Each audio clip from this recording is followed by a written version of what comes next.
Hey friends, Pastor Terry here. These are Thursday Thoughts, and we are Okotoks Alliance Church. Hope you can be with me for a couple of minutes. Just going to take 7 or 8 minutes here and do a little leg up into Sunday. But while we wait, I'm in the upper room. If you have been in our upper portion of the church building, the 2-story portion to the north side, I've just come through these 2 doors. You'll notice we got a new pane of glass in there. But what I really want you to see is normally you walk into the upper room and you can turn around here and see that part of the upper room. We often hold meetings here, but then we come across here and what? There's a wall missing there. There's still a section that we've got to take out here, but we're opening up this entire section so that we have one large upper room and can just accommodate better sized groupings of kids when it comes to Sunday mornings. Still some debris there that's going to be carried out, I think, later today or tomorrow. And then whether it's AA that meets here midweek or any of the other groups that come and use our space, it started because the carpet here is in really bad condition and has been needing to be replaced for a while. But we said, look, if we're going to replace the carpet, we really want to be able to open this up. So we've got some electrics to move, fire stuff that has to be relocated, some things like that before we can put the carpet in. But this is a project. Volunteer labor has done all of the work thus far, and I think the majority of the work is actually going to be done. We've got some fabulous volunteers. If you'd like to be part of that, if you say, hey, I got some drywalling skills, or I could do carpet, or I've got some painting skills, let Valerie know in the church office, and we'd be glad to queue up some timing and just release you to be able to work with a couple other people safely and to turn this space into a more usable space for us so that when we reopen, we are good to go. This coming Sunday, we're going to close out our Whole New World series.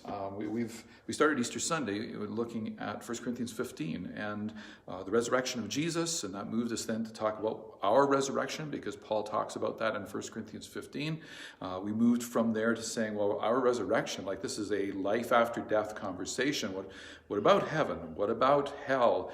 How do we think about these things? So we're going to wrap it up this week. I promised that we'd get to Revelation chapter 21, which speaks about a new heaven and a new earth. And we're going to do that this coming Sunday morning.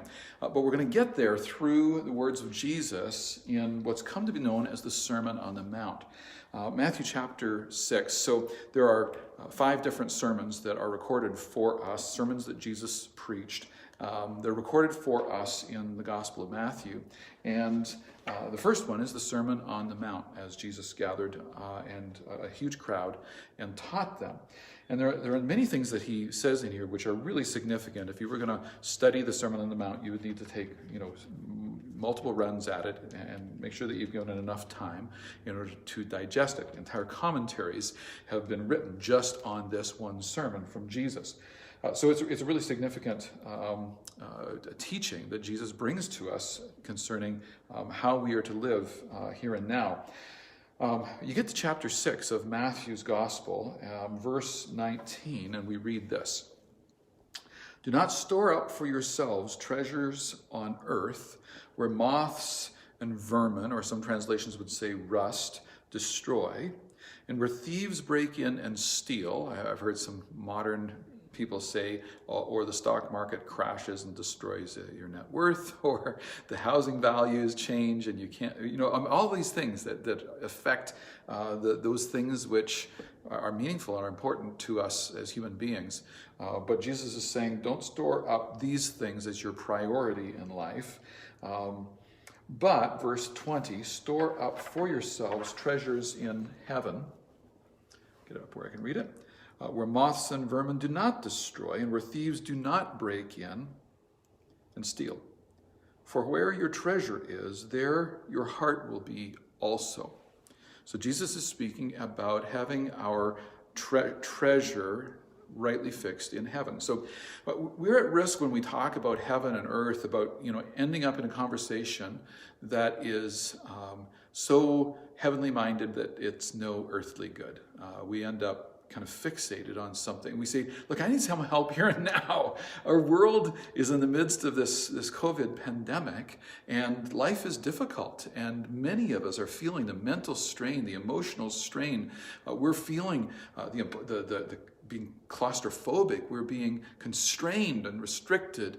And these are very serious human conditions, very serious problems that are present in our world, not to mention all the other stuff that's going on in politics and the effect on our economies and government debt that's accumulating at enormous rates. All kinds of things that, man, if that's all we focused on, we would be stressed and stretched. Here's where we're going to go this Sunday.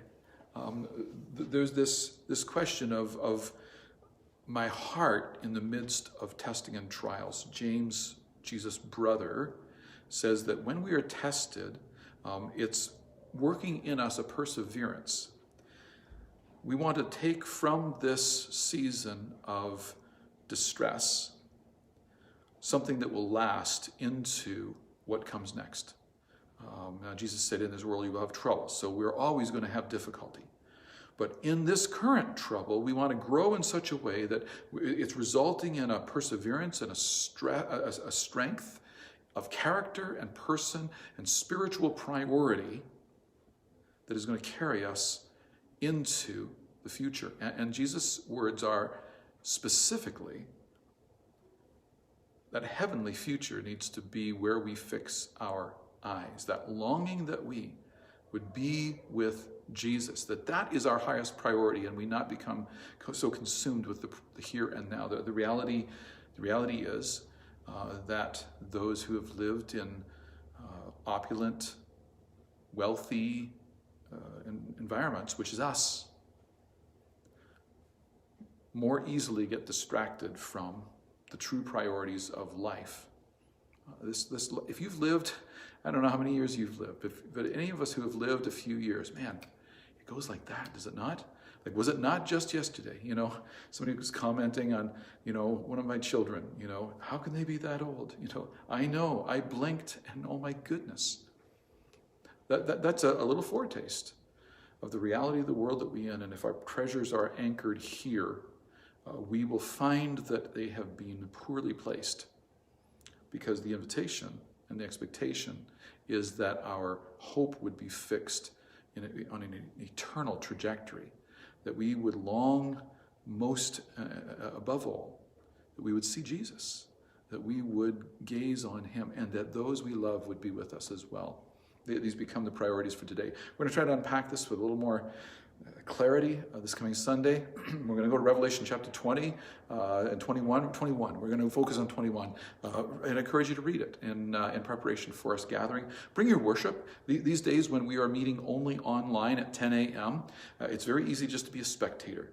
Make a choice not to be just a spectator. Make a choice to bring your worship. I am going to worship God in this hour. So I'm going to join with others, though we are doing so remotely.